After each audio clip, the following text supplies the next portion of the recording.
Kung ang partner mo mahilig sa material, sabihin ko sa'yo, iwanan mo na yan. Kasi habang buhay yan, hindi masasatisfy yan. Bigyan mo ng kotse, bad trip pa sa'yo. Kasi hindi yung pinakamaganda yung binili mo.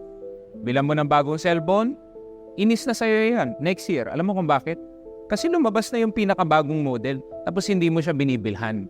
Remember, ang pagiging attached sa material, it is a never-ending spiral of consumption.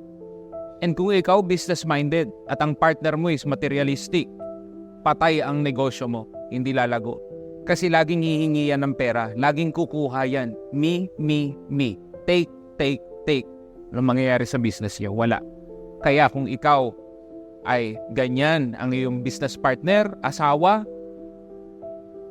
wanan mo na yan.